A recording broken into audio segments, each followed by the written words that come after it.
إن الحمد لله نحمده ونستعينه ونستغفره ونؤمن به ونتوكل عليه ونعوذ بالله من شرور أنفسنا ومن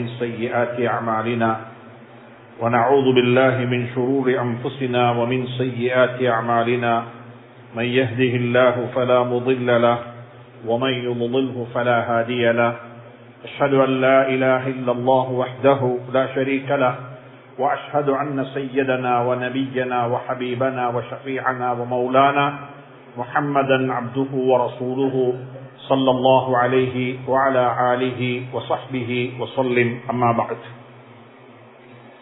فقد قال الله تبارك وتعالى بعد أعوذ بالله من الشيطان الرجيم بسم الله الرحمن الرحيم إن الذين يشترون بعهد الله وأيمانهم ثمنا قليلا أولئك لا خلاق لهم في الآخرة ولا يكلمهم الله ولا ينظر إليهم يوم القيامة ولا يزكيهم ولهم عذاب عليم صدق الله العلي العظيم. அல்லாஹ்வின் நல்லடியார்களே, அன்பு சகோதர நண்பர்களே, பெரியவர்களே, அல்லாஹுவை பயந்து அஞ்சி தக்வா செய்து அவனால் ஏவப்பட்ட ஏவல்களை எல்லாம் எடுத்து நடக்கும்படியாகவும் வேண்டாம் என்று சொல்லப்பட்ட விளக்கப்பட்ட அத்துணை வகையான பாவங்களை விட்டும் தன்னையும் தன்னை சார்ந்தோரையும் பாதுகாத்து விலகி நடந்து கொள்ளும்படியாக முதலாவதாக எனக்கும் அப்பாலங்களுக்கும் ஞாபகமூட்டிக் கொள்கின்றேன், வசியத்தும் செய்து கொள்கின்றேன், அன்பு கட்டளையும் பிறப்பித்துக் கொள்கின்றேன். அன்புக்குரிய இஸ்லாமிய சகோதர நண்பர்களே, பெரியவர்களே, அல்லாஹ் சுப்ஹானஹு தஆலா இந்த பூ உலகத்தில் ஒன்றை ஒன்றுடன் அல்லாஹ் இணைத்து வைத்திருக்கிறான். நெருப்பு என்றால் சுடும், தண்ணி என்றால் அது நனைத்துவிடும், குளிர் என்றால் இப்படி இருக்கும், சூடு இப்படி இருக்கும் என்று சொல்லி அல்லாஹ் சுப்ஹானஹு தஆலா இந்த உலகத்தில ஒன்றை ஒன்றுடன் இணைத்து வைத்திருக்கிறான். எதுவுமே ஒரு மனிதனுக்கு பசிக்குது, அவன் சாப்பிடத்தான் வேண்டும். சாப்பாட்டை கொண்டு அவனுடைய பசி அல்லாஹ் போக்கிடுவான். ஒருத்தருக்கு தாகம், தண்ணி குடிப்பதை கொண்டு அவனுடைய தாகத்தை இல்லாமக்கிக் கொள்ள முடியும். ஒருத்தர் நோயில அவதிப்படுறாரு, அவருக்கு அல்லாஹ் மெடிசின் மருந்து வைத்திருக்கிறான். அந்த மருந்தை குடிச்சா இன்ஷா அல்லாஹ் அவனுடைய நோய் குணமாகும். இப்படியாக ஒவ்வொன்றையும் அல்லாஹ் ஒன்றுடன் இணைத்து வைத்திருக்கிறான். இதே போலத்தான் நாங்க செய்யக்கூடிய நலவுகளும் நாங்க செய்யக்கூடிய கெடுதிகளும். நலவு செஞ்சா இப்படி இருக்கும், கெடுதி செஞ்சா இப்படி இருக்கும். நல்லவனாக வாழ்ந்தா இப்படித்தான் உன் வாழ்க்கை போகும், கெட்டவனாக வாழ்ந்தா உன் வாழ்க்கை இப்படித்தான் போகும். நீங்க தொழுகைகளை பேணுதலாக தொழுது வந்தா இது கிடைக்கும், கணக்கு பார்த்து ஜகாத்த நேரத்துக்கு முறையாக கொடுத்தா இது நடக்கும், சுத்தமான பணத்தை கொண்டு கடமையாக்கப்பட்ட ஹஜ்ஜ நீங்க நிறைவேற்றினா உங்களுக்கு வறுமை என்பது வராது.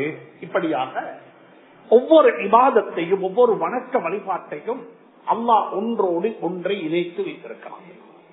அல்லாவுக்காக வேண்டித்தான் செய்கிறோம், அதுல எந்த சந்தேகமும் கிடையாது. ஆனா தொழுகைகளை பேணுதலாக தொழுது வந்தா கபரும் பிரகாசமாக இருக்கும், வாழ்க்கையும் பிரகாசமாக இருக்கும், மௌத்துக்கு பிறகுள்ள அவருடைய வாழ்க்கைக்கு பிறகுள்ள வாழ்க்கையும் பிரகாசமாக இருக்கும். இது குர்ஆன் எங்களுக்கு சொல்லி தந்திருக்கு. இதே மாதிரி தான் ஸல்லல்லாஹு அலைஹி வஸல்லம் சொன்ன ஒரு சஹீஹான ஹதீஸ் இருக்குது. நாங்க 5 வகையான பாவங்கள் செய்வோம் என்றிருந்தா அந்த பாவத்தினால் வரக்கூடிய விளைவுகள் என்ன? இந்த ஹதீஸ கொஞ்சம் படிப்போம். இன்னைக்கு 5 வகையான பாவம். இந்த பாவம் நடக்கும் என்றால் இந்த பாவத்தினுடைய ரியாக்ஷன், இந்த பாவத்தினுடைய எதிரொலியாக என்ன நடக்கும்? நானும் நீங்களும் தெரியாத்தனத்தில் அறியாத்தனத்தில் இந்த பாவத்தை செஞ்சு கொண்டிருக்கிறோம். எங்களோட வாழ்க்கையில நாங்க சம பண்ணிக்கொண்டே இருக்கிறோம். வாழ்க்கையில நினையாத புறத்துல பிரச்சனை வருகிறது. சுப்ஹானல்லாஹ்.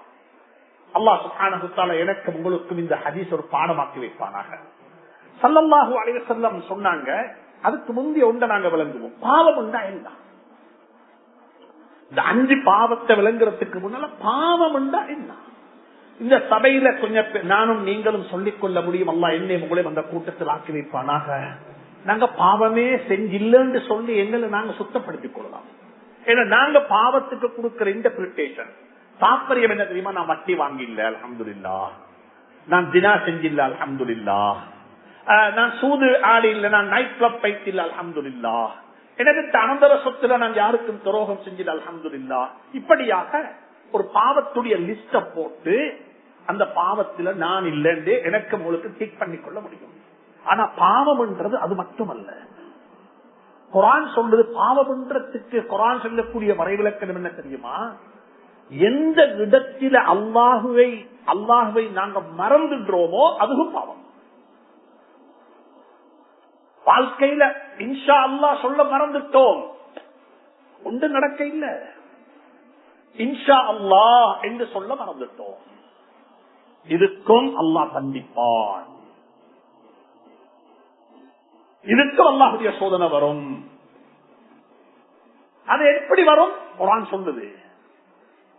என்னையும் உங்களையும் உதாரணமா வச்சு அல்லாஹ் சொல்ல இல்ல, சர்தார் ஆலம் தாஜுல் மதீனா முஹம்மது ரசூலுல்லாஹ் உதாரணமாக வச்சு அல்லாஹ் எனக்கு உங்களுக்கு புத்தி சொல்றாங்க. ஒரு கட்டத்துல நபீட்ட கேட்கிறாங்க வந்து சில மனிதர்கள், மக்களுடைய மக்கள் 3 கேள்வி கேட்கிறாங்க. இந்த 3 கேள்விக்கு நீங்க பதில் சொல்லுங்க, நாங்க உங்களை நபியா ஏற்றுக்கொள்வோம். குர்ஆன்ல வர வரலாறு இன்றைக்கு எல்லாரும் ஓதிட்டீங்க. சூரத்துல் கஹ்ஃப்ல வரக்கூடிய சம்பவம் இது. நீங்க 3 கேள்வி, நபி ஸல்லல்லாஹு அலைஹி வஸல்லம் எவ்வளவு சந்தோஷம் உண்டா, அந்த மக்கள் எல்லாரும் இஸ்லாத்துக்குள்ள வந்துட போறாங்க. 3 கேள்விக்கு பதில் சொன்னா, பதில் நான் சொல்றேன் இல்ல, அல்லாஹ் பதில சொல்லி தருவான். இப்படித்தான் பதில், அதை சொன்னா இவங்க எல்லாரும் இஸ்லாத்துக்குள்ள வந்துடுவாங்க. இதை விட என்ன சந்தோஷம்?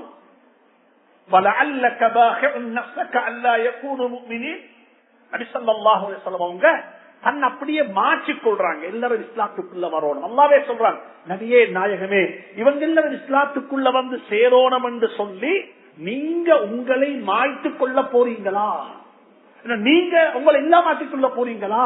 அப்படி இல்ல, அப்படி செய்ய வேணாம். உங்களோட டியூட்டியை செய்யுங்க. நீங்க என்ன டியூட்டி? உங்களுக்கு இஸ்லாத்தை எத்தி வைக்கணும். வாரது வராம இருக்கிறது அவங்களோட வேலை, அது அல்லாஹ்வுடைய நாட்டம்.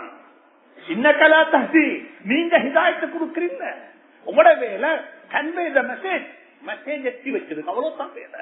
ஆனா ஸல்லல்லாஹு அலைஹி வஸல்லம் அது எடுத்தாங்க எப்படி தெரியுமா? சுப்ஹானல்லாஹ், இவங்க இஸ்லாத்துக்குள்ள வரணும்.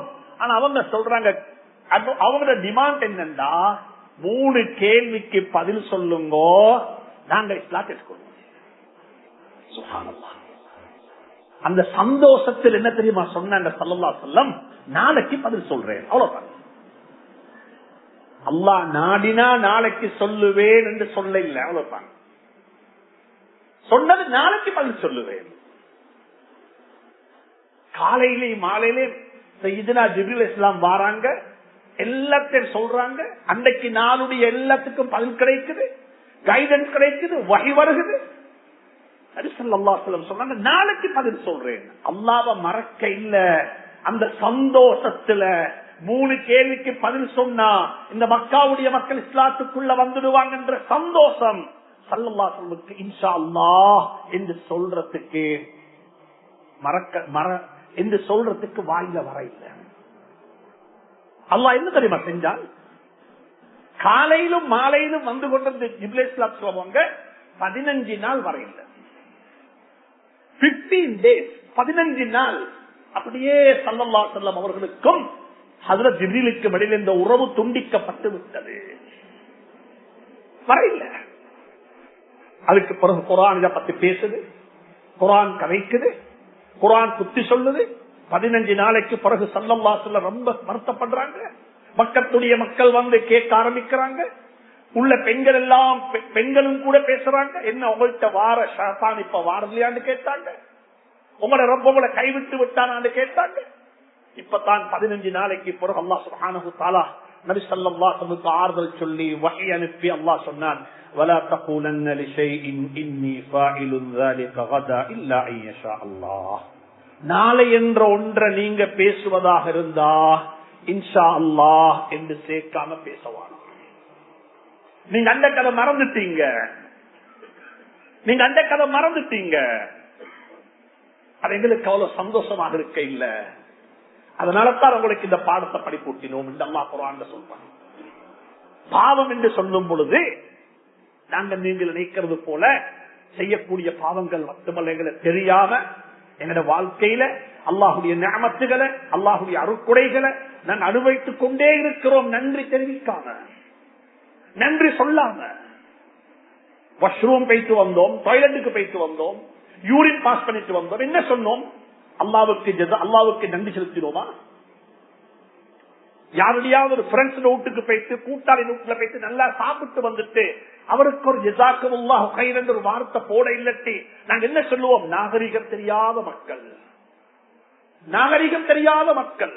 ஒரு கூட்டாளியிட வீட்டுல போய் ஒரு நேர சாப்பாடு சாப்பிட்டு வந்ததற்கு ஒரு SMS அடிச்சு, ஒரு வாட்ஸ்அப்ல ஒரு மெசேஜ் போட்டு ஜஸாக்கல்லாஹு கைரன் அவருக்கு ஒரு தேங்க்ஸ் பண்ணி நாங்க நன்றி கெட்ட சமூகம் என்று எங்களை நாங்க சொல்வோம் என்றிருந்தால், ஒவ்வொரு நாளும் அல்லாஹுடைய நிஅமத்துகள், அருட்கொடைகள், வாஷ்ரூம்ல இருந்து பெட்ரூம் வரைக்கும், பள்ளியில இருந்து கடைவாசல் வரைக்கும் எத்தனை ஆயிரம் நிஅமத்துகள். அல்லாஹ் எனக்கு உங்களுக்கு தந்திருக்கிற அருட்கொடைகளை, நிஅமத்துகளை நானும் நீங்களும் யோசித்து பார்த்தா, எண்ணி பார்த்தால் அவைகளை மற்றிட முடியாது என்று குர்ஆன் சொல்லுது. அப்ப அல்லாஹ் சொல்றான், நீ எனக்கு நன்றி உள்ளவனாக என்னை ஞாபகப்படுத்திக் கொண்டே வாழு என்பதை குர்ஆனின் ஊடாக அல்லாஹ் சுட்டி காட்டுகிறான். எனவே அன்புக்குரிய நண்பர்களே, சகோதரர்களே, பாவம் என்று சொல்லும் பொழுது நாங்க ரொம்ப கவனமாக இருக்கணும். அல்லாஹ்வை ஞாபகப்படுத்தப்பட வேண்டிய இடத்தில் அல்லாஹ்வை மறந்து விடுவதும் பாவம் என்பதை கவனத்தில் கொள்ளுங்கள். ஸல்லல்லாஹு அலைஹி வஸல்லம் சொன்னாங்க 5 பாவத்தை, குறிப்பாக 5 பாவத்தை சுட்டி காட்டினாங்க. அந்த ஹதீஸ் இப்படித்தான் வருது. யா மஅஷரல் முஹாஜிரீன், ஸல்லல்லாஹு அலைஹி வஸல்லம் மக்காவுடைய மக்களை பார்த்து பேசினாங்க. ஏன்னா மக்காவுடைய மக்கள் வியாபாரிகள், கொழும்பில் உள்ள மக்கள் வியாபாரிகள், இங்க அக்ரிகல்ச்சரல் ஃபீல்ட்ல உள்ளவங்க இல்ல, நாங்க எல்லாரும் வியாபாரிகள். ஸல்லல்லாஹு அலைஹி வஸல்லம் மக்காவுடைய மக்களை பார்த்து பேசுறாங்க. முஹாஜிரீன்கள் மைக்ரேட் ஆகி மதீனாவுல வந்து செட்டில் ஆன மக்களை பார்த்து சொல்றாங்க, யா மஅஷரல் முஹாஜிரீன், ஏ முஹாஜிரீன்களே, ஹம்சுன் இதுபுதுலீதும் பிஹின்ன, 5 பாவம் இருக்கிறது, இந்த பாவத்தை கொண்டு நீங்க சோதிக்கப்பட்டு விட்டால். பாவம் ஒரு சோதனை, பாவம் ஒரு முசீபத்து.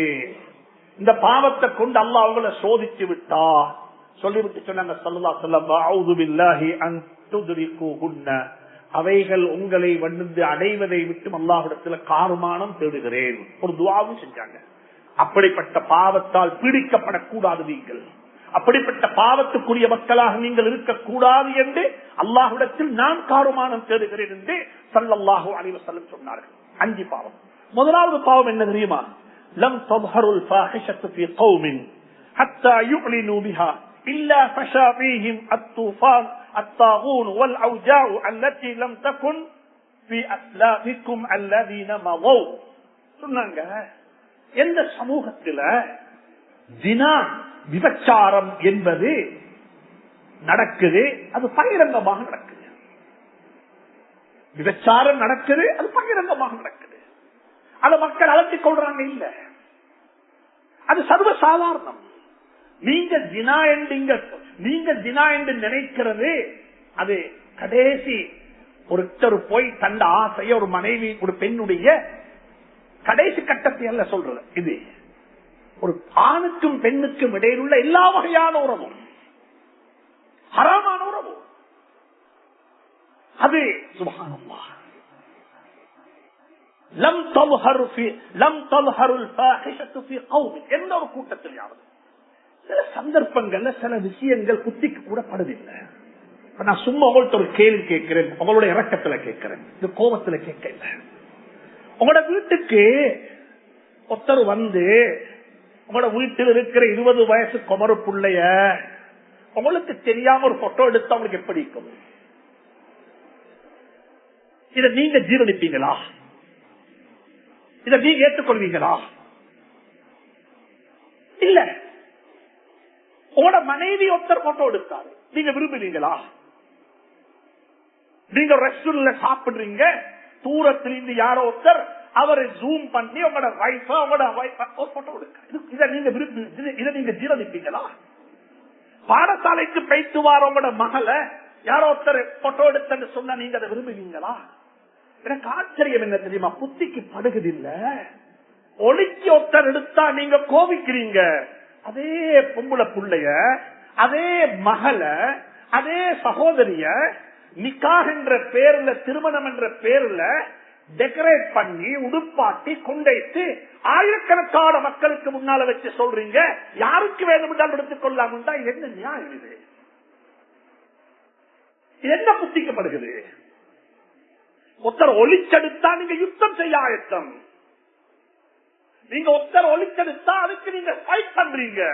ஆனா நிக்காஹ் என்ற பேர்ல, திருமணம் என்ற பேர்ல நான் சொல்றேன், நீங்க உங்களோட மகளுக்கு நிக்காஹ் செய்றீங்க, வலிமா கொடுக்கறீங்க, அங்க செய்றீங்க, இங்க செய்றீங்க. அவங்களோட விருப்பம், அவங்களோட கெப்பாசிட்டி, உங்களோட விருப்பத்துக்கு நீங்க அது ரிச்சுவலாக நீங்க எங்கட சடங்கு, எங்கட கலாச்சாரம் என்று சொல்றீங்க. நான் கேட்கிறேன், இது ஜினா இல்லையா? இது ஜினா இல்லையா? இன்னைக்கு டிவோர்ஸ் கூடிக்குது எல்லாரும் சொல்றாங்க தானே. ஏன் டிவோர்ஸ் மட்டும் பேசுங்க? டிவோர்ஸ் ஏன் கூடிக்குது? பாவம் காரணம் இல்லையா? பாவம் காரணம் இல்லையா? இன்னைக்கு ஒவ்வொருத்தரும் எடுத்து பாருங்க பார்ப்போம். அல்லாஹ் என்ன உங்களை மன்னிப்பானாங்க. நாங்க எல்லாரும் சோசியல் மீடியாவில் எங்கட பிரைவேட் குரூப்புகளுக்குள்ள ஷேர் பண்ற வீடியோ என்ன, போட்டோஸ் என்ன, செய்திகள் என்ன, அல்லாஹ் என்ன உங்களை மன்னிப்பானாக. அல்லாஹ் என்ன உங்களை மன்னிப்பானாக. என்ன செய்தி என்று நான் சொல்ல விரும்ப உங்களுக்கு தெரியும். ஒவ்வொருத்தரும் அவங்களோட பர்சனல் குரூப் இதுல நாங்க ஷேர் பண்ணி கொள்றது என்ன? இது ஜினா இல்லையா? ஜினாவுடைய படங்கள் இல்லையா? ஆபாச படங்கள் இல்லையா? அல்லாஹ் சுப்ஹானஹு வ தஆலா இந்த பாவம் நடக்க வேண்டாம் என்ன தெரியுமா நடக்கும் சொன்னாங்க ஸல்லல்லாஹு அலைஹி வஸல்லம், நோய்களை கொண்டு அல்லாஹ் சோதிப்பான்.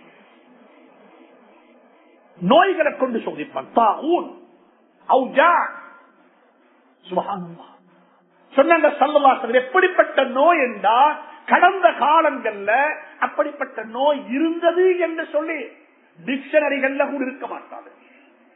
இன்னைக்கு 3 வயசு படிக்கிற பிள்ளை சொல்லுது, எனக்கு டிப்ரெஷன், எனக்கு சைக்காசிஸ்ட போகணும், எனக்கு ஒரு கவுன்சிலிங் வேணும். 10 வயசு புள்ள சூசைட் பண்ணி கொள்ளுது, எனக்கு டிப்ரெஷன். புள்ள சொல்லுது. இந்த வார்த்தை கொஞ்சம் யோசிங்க பாப்போம். எங்கட காலத்தில் எப்ப கேட்டோம் இந்த வார்த்தைய? யாருக்கு தெரியும் இது? வீட்டில மனைவிக்கு டிப்ரெஷன். சுப்ஹானல்லாஹ். அன்புக்குரிய நண்பர்களே, சகோதரர்களே, எங்கட காசி, எங்கட செல்வம், எங்கட பணம் இன்றைக்கு ஹாஸ்பிட்டல்லையும் பார்மசிக்கும் பில்லாக கட்டப்படுற காலத்துக்கு வந்துட்டோம். ஏண்டா சொன்னாங்க ஸல்லல்லாஹு அலைஹி வஸல்லம், சர்தார் ஆலம் அஸ்ஸாதிக் அல் அமீன், உண்மை பேசக்கூடியவர், அல் மஸ்தூக், உண்மைப்படுத்தப்பட்டவர், அவருடைய விருப்பத்தின் பிரகாரம் பேச மாட்டாரு. அப்படிப்பட்ட நபி சொல்றாங்க, இந்த பாவம் நடந்தா இது நடக்கும். அல்லாஹ் என்னை உங்களை மன்னிப்பானாக. 2வது சொன்னாங்க பாவம் எந்த சமூகம், வலம் யன்குசு அல் மிக்யால் வல் மீசான், அளவை நிர்வையில எந்த சமூகம் குறை செய்யுமோ அந்த சமூகத்துக்கு அல்லாஹ் என்ன கொடுப்பான்? பஞ்சத்தை கொடுப்பான். பஞ்சம். 2வது வசித்தத்தில் வாழ்க்கை செலவு கூடும். 3வது அவர்களை ஆட்சி செய்யக்கூடிய ஆட்சியாளர்களுக்கு அவர்களின் மீது எந்த இரக்கமும் இருக்க மாட்டார், அநியாயம் செஞ்சு கொண்டே இருப்பாங்க. இன்றைக்கு நாங்கள் எல்லாரும் டக்ஸை பத்தி பேசுவோம். எல்லாரும் சொல்றாங்க வாழ்க்கை செலவு கூட, எலக்ட்ரிசிட்டி கூட. எல்லாரும் சொல்றாங்க எவ்வளவு சம்பாதிச்சாலும் போல அது பஞ்சம். பஞ்சம். அன்றைக்கு வீட்டுல இருந்தது 10 புள்ள, ஒரு வாப்ப சம்பாதிச்சாரு, அல்ஹம்துலில்லாஹ், ஊடு சந்தோஷம், கடன் இல்ல, பக்கத்து வீட்டுக்காரனுக்கு உதவி செய்ய பணம் இருந்துச்சு. சொத்து வாங்குறதுக்கு கொஞ்சம் யோசிக்க பார்ப்போம். எங்களுக்கு முன்னுக்கு வாழ்ந்த சமூகம் வாங்கின சொத்தும் நாங்க வாங்குற சொத்து எத்தனை பாருங்க பார்ப்போம். எங்களுக்கு முன்னால வியாபாரம் செஞ்சவங்க சொத்து வாங்கினாங்க, மாஷா அல்லாஹ், முழு கொழும்பையும் வாங்கினாங்க, கோல்ட் நோட்டை வாங்கினாங்க, எல்லாத்தையும் வாங்கினாங்க. இன்னைக்கு என்ன வாங்குறோம்? இன்னைக்கு வியாபாரத்துடைய ரொட்டேஷன் என்ன, இன்னைக்கு வியாபாரத்துடைய டேர்ன் ஓவர் என்ன, இன்னைக்கு நாங்க எங்க வியாபாரம் பண்றோம்? ஆனா என்ன செஞ்சிருக்கிறோம்? என்ன செஞ்சிருக்கிறோம்? இதுக்கு என்ன தெரியுமா சொன்னாங்க ஸல்லல்லாஹு அலைஹி வஸல்லம், எந்த சமூகத்துல அளவை நிறுவையில் குறை நடக்குமோ அந்த சமூகத்தை பஞ்சத்தை கொண்டும் வாழ்க்கை செலவுகள் அதிகப்படுத்தியும் அநியாயக்கார அரசர்களுடைய அடாவடித்தனத்தை கொண்டும் அல்லாஹ் அந்த சமூகத்தை சோதிப்பான். இப்ப வாங்க பார்ப்போம். அளவை நிறுவை என்ன? அளவை நிறுவை என்றால் தராசில போட்டு நிற்கிறது மட்டுமல்ல. நீங்க நாங்க வியாபாரம் பண்றோம், வெட்ட கிளைம் பண்றோம், கஸ்டமர் 18% வெட்ட எடுக்கிறோம். நான் கேட்கிறேன், இந்த எடுத்த வெட்ட நீங்க அரசாங்கத்துக்கு கொடுக்க இல்லை நடக்கும்,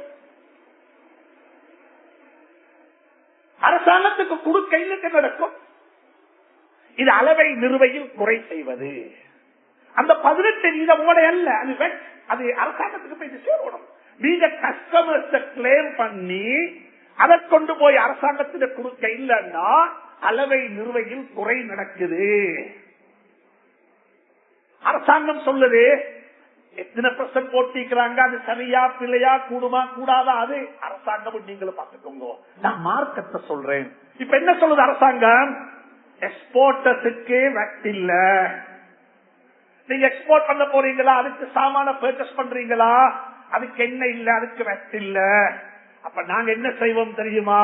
ஒரு எக்ஸ்போர்ட் கம்பெனியை துறப்போம், நாங்க லோக்கல்ல சாமான பர்ச்சேஸ் பண்ணுவோம், அதை வாங்கி நாங்க இன்வாய்ஸ் செஞ்சு லோக்கல்ல விற்போம். ஏன் காரணம்? 18% லாபம் கிடைச்சோம். இதுக்கு இன்றைக்கு இப்ப கம்பெனி உருவாகுது. சுப்ஹானல்லாஹ்.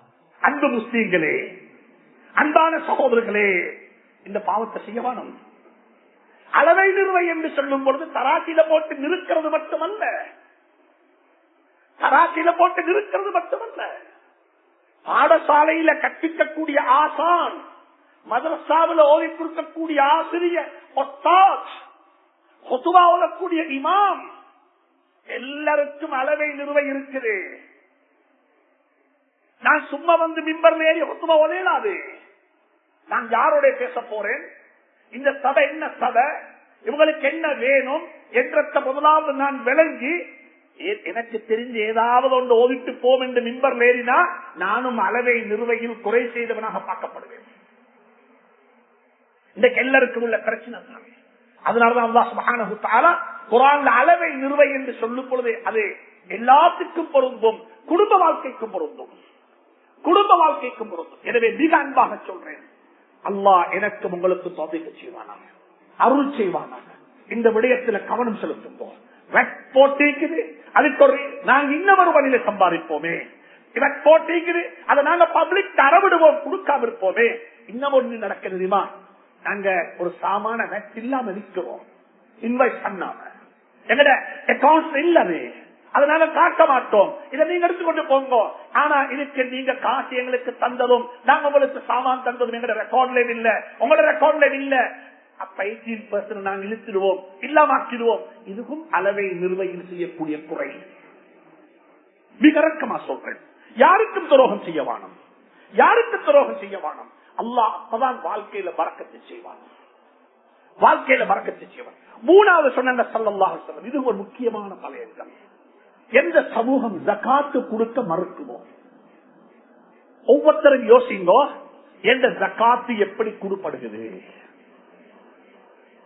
ஜகாத்து நீங்க நினைச்ச மாதிரி கொடுக்கலாது, நான் நினைச்ச மாதிரி ஜகாத்து கொடுக்கலாம்.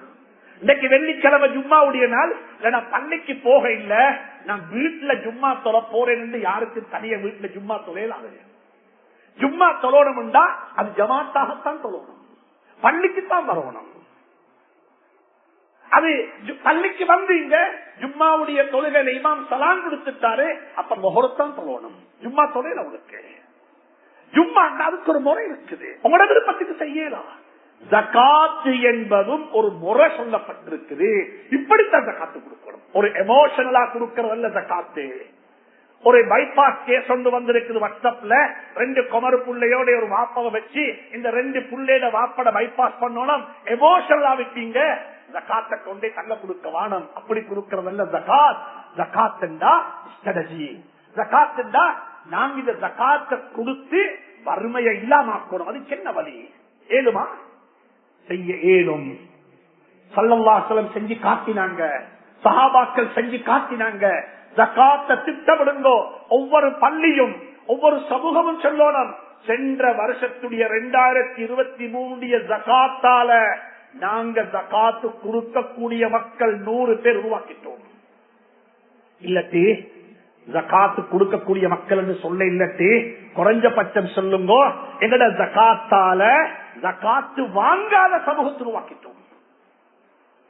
ஜகாத்து இப்ப வாங்க மாட்டாங்க. அவளுக்கு ஒரு தொழில் இருக்குது, அவங்க ஒரு பிசினஸ் பண்றாங்க, அவளுக்கு ஒரு கைத்தொழில் இருக்குது, சந்தோஷமாக வியாபாரம் செய்யறாங்க. ஒரு சின்ன விஷயம், சின்ன இன்வெஸ்ட்மெண்ட். இன்னைக்கு எங்கட ஜகாத் எப்படி போகுது? இன்னைக்கு ஜகாத்துக்கு எந்த ஸ்ட்ராட்டஜியும் இல்ல. இன்னைக்கு ஜகாத்தை சேர்க்கிறாளுக்கு தெரிய ஏன் சேர்க்கிறேன் என்று அது பார்த்தா எத்தனையோ வருஷம் ஜகாத் சும்மா இருக்குது. அப்படியே எந்த நிர்வாக சபை கூட இல்ல, ஜகாத்தை கொடுக்கறதுக்கு நிர்வாகம் கூட இல்ல. மிக அன்பாக சொல்றேன், இத படிங்கோ. ஒவ்வொரு பள்ளி நிர்வாகியும் படிங்கோ, ஒவ்வொரு ஆலிமும் படிங்கோ. ஜகாத் எப்படி சேர்க்கணும், ஜகாத் எப்படி கொடுக்கணும். ஸல்லல்லாஹு அலைஹி வஸல்லம் அட்மினிஸ்ட்ரேஷன்ல, அவருடைய மதீனா முனவ்வராவுடைய வாழ்க்கையில ஜகாத் என்பது ஒரு தனி பாடம், ஒரு தனி இதாரா, தனி நிறுவனம். அது ஜகாத்தை வசூலிக்கிறது, ஜகாத்துடைய அக்கவுண்ட்ஸ், ஜகாத்தை கொண்டு போய் கொடுக்கிறது, ஜகாத்தின் ஊடாக வறுமையை ஒழிக்கிறது. இது ஸல்லல்லாஹு அலைஹி வஸல்லம் மட்டுமல்ல, முஆத் இப்னு ஜபல் ரலியல்லாஹு தஆலா அன்ஹு யமன் நாட்டில போய் அப்படியே செஞ்சு காட்டினாங்க. யமனுடைய ஜகாத்தை மதீனாவுக்கு அனுப்பி வச்சாங்க. உமர் சொன்னாங்க ரலியல்லாஹு தஆலா அன்ஹு, இந்த ஜகாத்தை நான் எடுத்துக்கொள்ள மாட்டேன், ஏண்டா இது யமனுடைய ஜகாத்து. யமனுடைய ஜகாத்து எப்படி மதீனாவுக்கு வரும் என்று கேட்ட சந்தர்ப்பத்தில் அந்த முஆத் இப்னு ஜபல் ரலியல்லாஹு தஆலா சொன்னாங்க, என்ன தெரியுமா சொன்னாங்க? அமீருல் முஃமினீன் அவர்களே, ஏண்ட யமன்ல ஜகாத்து வாங்கறதுக்கு தகுதியானவங்க யாரும் இல்ல, அதனால இந்த ஜகாத்தை நீங்க மதீனாவுல வச்சுக்கோங்கன்னு சொன்னாங்க. ஜகாத்தை திட்டமிடுங்க. மிக அன்பாக சொல்றேன் ப்ரொஃபஷனல்ஸுக்கு, மிக அன்பாக சொல்றேன் தனித்த சமூகத்துக்கு, நீங்களும் வாங்கோ. இதை நீங்க தான் செய்யணும். இது ஒரு திட்டமிடுங்க, ஒரு ஸ்ட்ராட்டஜியை போடுங்க.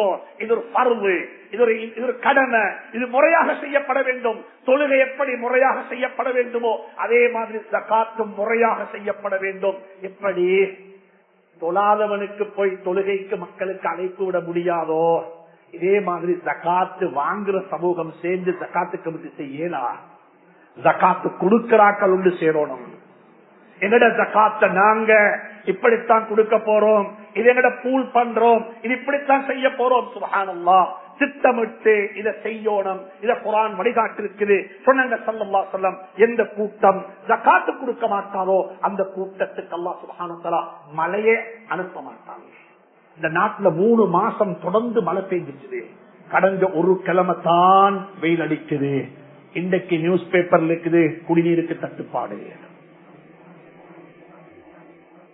சில பகுதிகளில் தண்ணிக்கு தட்டுப்பாடு. 3 மாசம் தொடர்ந்து மழை. ஒரு கிழமை தான் வெயில் அடிக்குது, ஒரு கிழமை தான் கிளைமேட் சேஞ்ச் ஆகி இருக்குது. குடியிருக்க தட்டுப்பாடு, தண்ணி இல்ல. சுப்ஹானல்லாஹ், சுப்ஹானல்லாஹ். அன்புக்குரிய நண்பர்களே, சகோதரர்களே, ரமலான் வருகிறது. ஜகாத்துக்கு ரமலான் வரைக்கும் பிற்போட வாடம். ஜகாத்துக்கும் ரமலானுக்கும் சம்பந்தம் கிடையாது. உங்களோட ஜகாத்தை கணக்கு பார்த்து முறையாக கொடுக்கணும். அது கேட்டு வார ஆக்களுக்கு கொடுத்தோம், அவங்களுக்கு கொடுத்தோம், இவங்களுக்கு கொடுத்தோம் என்று நீங்க சாட்டு போக்கு சொல்ல வேணும். உங்கள்கிட்ட ஜகாத்து 50% கேட்க இல்ல, உங்கள்கிட்ட ஜகாத்து கேட்கறது உங்களோட பிசினஸ்ல ரன் ஆகக்கூடிய கேபிட்டல், உங்களோட சல்லிக்கு 2.5% ஜகாத்து கேட்கிறோம், அவ்வளவுதான். உங்களோட வாகனத்துக்கு ஜகாத்து கேட்கல, உங்களோட பங்களாவுக்கு ஜகாத்து கேட்கல, உங்களோட ப்ராப்பர்ட்டிக்கு ஜகாத்து கேட்கல, உங்கள்கிட்ட இருக்கிற ஜுவல்லரிக்கு நாங்க ஜகாத்து கேட்கல. உங்கள்கிட்ட ஜகாத்து கேட்கிறது உங்கள்கிட்ட இருக்கிற பணம், உங்கள்கிட்ட இருக்கிற பிசினஸ்ல இருக்கிற கேபிட்டல், இதுக்கு தான் ஜகாத்து கேட்கிறோம். அல்லாஹ் சுப்ஹானஹு வ தஆலா அந்த முறைய ஜகாத்தை முறையாக படித்து கொடுத்து அல்லாஹ் தௌஃபீக் செய்வானாக. 4வது சொன்ன ஸல்லல்லாஹு அலைஹி வஸல்லம், எந்த சமூகம் வாக்கு மீறுவோம் அல்லாஹ் மன்னிப்பானா. எந்த சமூகம் வாக்கு மீறுவார்களோ, உடன்படிக்கைகளை உடை தெரிவார்களோ, உடன்படிக்கை மாமாட்ட கையை பிடிச்சவங்களோட மகளை நான் எந்த மனைவியாக எடுத்துக் கொண்டேன் என்று அவருக்கு மனப்பூர்வமாக புரிந்து கொண்டாரு. 2 மாசத்துல சொல்றாரு, எந்த டேஸ்டுக்கு இல்ல, எந்த விருப்பத்துக்கு இல்ல, என் உமக்கு விருப்பம் இல்ல, எனக்கு முடிச்ச நாள்ல இருந்து பிரச்சனையாக இருக்குது வானம். அது மட்டுமல்ல, கொடுக்கிற ஒவ்வொரு செக்கும் ஒரு உடன்படிக்கை, அது ஒரு எக்ரிமெண்ட். அது ஒரு எக்ரிமெண்ட். ஒரு செக்கை நீங்க ரிட்டர்ன் பண்றீங்களா, கொடுத்த செக் வந்து பவுன்ஸ் ரிட்டர்ன் ஆகுதா, என்ன அர்த்தம்? நீங்க வாக்கு மீறிட்டீங்க. அல்லாஹ் குர்ஆன்ல முஃமின்களை பத்தி சொல்லும் பொழுது அல்லதீன ஹும் லிஅமானாத்திஹிம் வஅஹதிஹிம் ராஊன், உடன்படிக்கைகளை நிறைவேற்றுவார்கள், வாக்கை நிறைவேற்றுவார்கள், அமானிதங்களை பேணுவார்கள். இந்த ஆயத்தை கொஞ்சம் மோதலை கேட்டுக்கோங்க. நான் நினைக்கிறேன் எங்களுடைய ஒவ்வொருத்தருடைய வியாபார பிசினஸ் செய்யக்கூடிய நிறுவனங்களையும் நாங்க ஆதாமின் ரப்பி மாஷா அல்லாஹ் என்று சொல்லி எல்லாம் அரபுல வார்த்தைகள் ஒட்டி இருப்போம். ஆனா நான் நினைக்கிறேன் இந்த ஆயத்து மிக பொருத்தமாக இருக்கும் எங்களுடைய கடைகள் ஒட்டி வைக்கிறதுக்கு. எங்களோட ஆபீஸ்ல எங்க கண்ணுக்கு முன்னுக்கு இந்த ஆயத்து படட்டும். சூரா ஆல இம்ரானுடைய 77வது ஆயத்து. சூரா ஆல இம்ரானுடைய 77வது ஆயத்தை எங்களோட கடைகள் ஒட்டுவோம். என்ன தெரியுமா சொல்லுது அந்த ஆயத்து? இன்னல்லதீன யஷ்தரூன பிஅஹ்தில்லாஹி வ ஐமானிஹிம் ஸமனன் கலீலா. கொடுத்த வாக்குறுதிகளையும் செய்த சத்தியங்களையும் அற்பமாக பார்க்கக்கூடிய சமூகம்.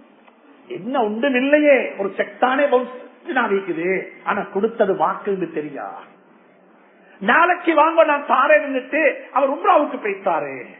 அவர் சொன்னார் நான் தாரேன் சொன்னேன் தான், ஆனா நான் எங்கே போகல, உம்ராவுக்கு தானே போனேன்.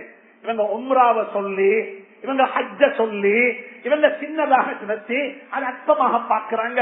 இன்னல்லதீன யஷ்தரூன பிஅஹ்தில்லாஹி வ ஐமானிஹிம் ஸமனன் கலீலா. ஒன்றுமில்லை, நான் ஒன்றும் பெருசா ஒன்றும் செய்யல, நான் உம்ராவுக்கு போய்த்திருக்கிறேன், ஹஜ்ஜுக்கு போய்த்திருக்கிறேன், நான் அப்படி செஞ்சேன், நான் இப்படி செஞ்சேன். சுப்ஹானல்லாஹ், இப்படி எல்லாம் மக்கள் தான் கொடுத்த வாக்கு அற்பமாக பார்க்கிறாங்க. அவங்கள பார்த்து அல்லாஹ் சொல்றான் 5 தண்டனை உனக்கு இருக்குது.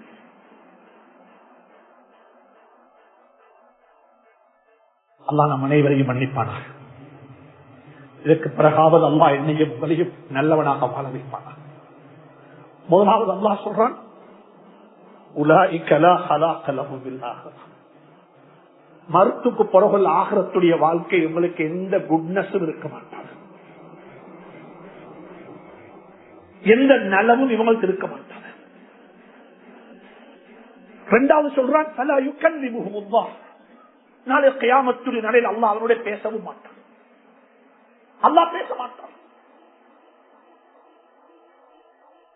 வலா யன்துரு இலைஹிம், பார்க்கவும் மாட்டான், திரும்பி பார்க்கவும் மாட்டான். வலா யன்துரு இலைஹிம் யௌமல் கியாமா, கியாமத்துடைய நாளையில் அவன் முகத்தை அல்லாஹ் ஏறெடுத்து பார்க்கவும் மாட்டான். வலா யுஸக்கீஹிம், அல்லாஹ் அவர்களை சுத்தப்படுத்தவும் மாட்டான். வலஹும் அஸாபுன் அலீம், அவர்களுக்கு வேதனை தரக்கூடிய நோவினை தரக்கூடிய அஸாபுகள் காத்திருக்கிறது. வாக்கை நிறைவேற்றுங்கள், கொடுத்த வாக்குறுதிகளை நிறைவேற்றுங்கள். அது கல்யாணம் முடித்த வாக்கிலிருந்து கொடுத்த செக் வரைக்கும், பக்கத்து வீட்டு தாரனுக்கு கொடுத்த வாக்காக இருக்கலாம், யாருக்கு கொடுத்த வாக்காக இருந்தாலும் வாக்குகள் நிறைவேற்றப்பட வேண்டும், அமானிதங்கள் நிறைவேற்றப்பட வேண்டும். அதுல ஒரு நாளும் தொப்பிய போட்டுடவான யாரும்.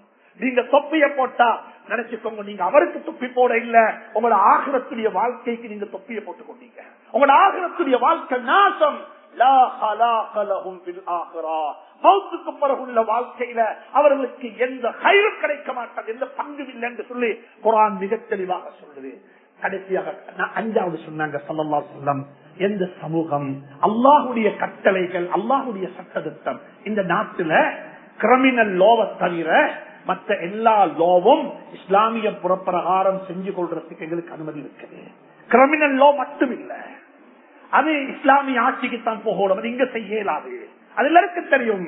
அதை தவிர முஸ்லீம் பர்சனல் லோ, இன்ஹெரிட்டன்ஸ், அனந்தர சொத்து பிரிக்கிறது, இஸ்லாமிக் பேங்கிங், இஸ்லாமிக் இன்சூரன்ஸ் உங்களுக்கு வேணுமா, உங்களோட இபாதத்துகள் எப்படி செஞ்சு கொள்ளணும், இது எல்லாத்துக்கும் இந்த நாட்டுல உங்களுக்கு ஃப்ரீடம் தரப்பட்டிருக்குது. உங்களோட சொத்துக்களை நீங்க ஜீவிய காலத்துல உங்களோட பிள்ளைக்கு கொடுக்கணுமா, அதுக்கும் இந்த நாட்டில் இஸ்லாமிய முறை சட்டம் இருக்குது, இப்படித்தான் கொடுக்கணும். இந்த மௌத்துக்கு பிறகு என்று சொல்லி உங்களோட பிள்ளைக்கு சொத்து எழுதேலாது. உங்களோட மௌத்துக்கு பிறகு என்று சொல்லி நீங்க சொத்தை எழுதி பிள்ளைக்கு கொடுத்தா என்ன பிரச்சனை, அது அனந்தர சொத்தா போய்த்திடும். அந்த அப்படி எழுதி தந்த சொத்து வாப்பா உங்களுக்கு தந்தாலும் அது உங்களுக்கு ஹலாலாக மாட்டாது.